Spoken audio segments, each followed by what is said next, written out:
Hi friends!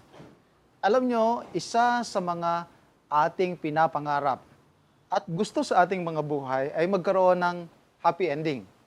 Dati, yung mga cartoons na mga pinapalabas noon, gustong-gusto ko yung pinakadulo. Pagka inilagay na ang "and they live happily ever after." Maganda po na itong bagong taon ay marami sa ating merong magagandang layunin sa kanilang mga buhay. Mga New Year's resolution, exercise regime, o mga pagdadayet, o di kaya naman ay bagong kasiglahan sa ating mga paglilingkod sa ating Panginoong Diyos, sa Kanyang Iglesia, at sa Kanyang mga anak. Ang malungkot lamang po, pagkatapos ng ilang mga linggo o mga buwan, ay hindi tayo nagkakaroon ng happy ending sapagkat hindi na-sustain ang ating ginagawa ng ating simulan, anumang mga bagay na ating pinanukala. Importante na maganda ang ending. Alam niyo po, marahil pamilyar kayo sa kasaysayan nitong si Gideon. Ito ay mababasa nyo sa aklat ng mga hukom. Napakarami ng kanyang mga magagandang mga bagay na ginawa nang ilid niya yung 300 upang kanilang matalo yung mga Midianites doon sa kanilang pakikipaglaban sa kanila sapagkat sila ang lumulupig sa kanila, kumukuha ng kanilang mga ani at pumipurwisyo sa kanilang lugar at sa kanilang kabuhayan. Kilala natin si Gideon na isang successful na alagad ng ating Panginoong Diyos, isang successful na hukom sa Old Testament. Pero alam nyo ba, parang hindi happy ending.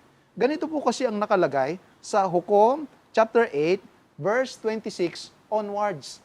Nang matapos na ang kanilang pakikipaglaban sa mga Midianites, ay napakarami ng kanilang mga nakolektang mga damit, mga alahas, na suot-suot nung kanilang libo-libong mga kalaban. Ang ginawa nitong si Gideon, mga minamahal, ay humingi siya ng mga pulseras, humingi siya ng mga damit, ng mga ginto, doon sa mga kasama niyang mga tao upang ibigay sa kanya. At ang wika ng banal na kasulatan sa mga Hukom chapter 8 verse 27, at ginawang ipod ni Gideon at inilagay sa kanyang bayan sa makatuwid bagay sa Opra, at ang buong Israel ay naparoroon na sumasamba sa kanya roon, at siyang naging ikinasilo ni Gideon at ng kanyang sambahayan. Alam niyo po, ito ang mga huling pananalita sa tala ng buhay ni Gideon. Nung gumawa siya ng ipod, pumaroon ang mga Israelita upang sumamba.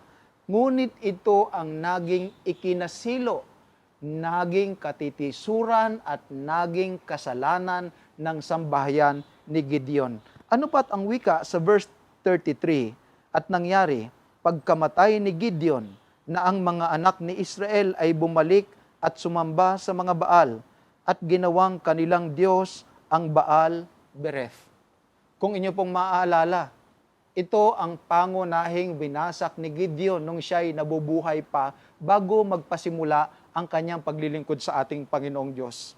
Ang nakalulungkot, bago siya mamatay, napariwara uli ang mga Israelita, at nung siya'y namatay na nga, tuluyang nagbalik ang mga Israelita at ang kanyang buong sangbahayan sa paglilingkod muli sa Diyos-Diyosan na si Baal.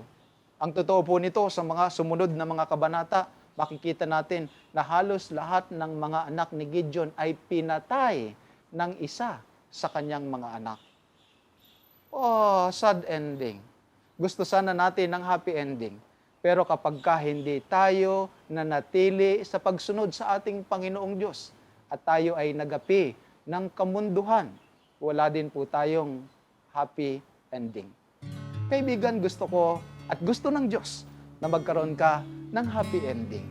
Na kapag malapit ng lumubog ang araw sa ating mga buhay, o kaya'y wala na tayo sa sanglibutan, ang ating legacy ng paglilingkod at pagsunod sa ating Panginoong Diyos ay mananatili pa rin sa pamamagitan ng pananatili natin sa pagmamahal, pagsunod, at paglilingkod sa ating Panginoong Diyos, hindi lamang sa mga high times of our lives, but even in the most ordinary times of our lives, so that we can have a happy ending. Because even now, we can live God's Word in this world.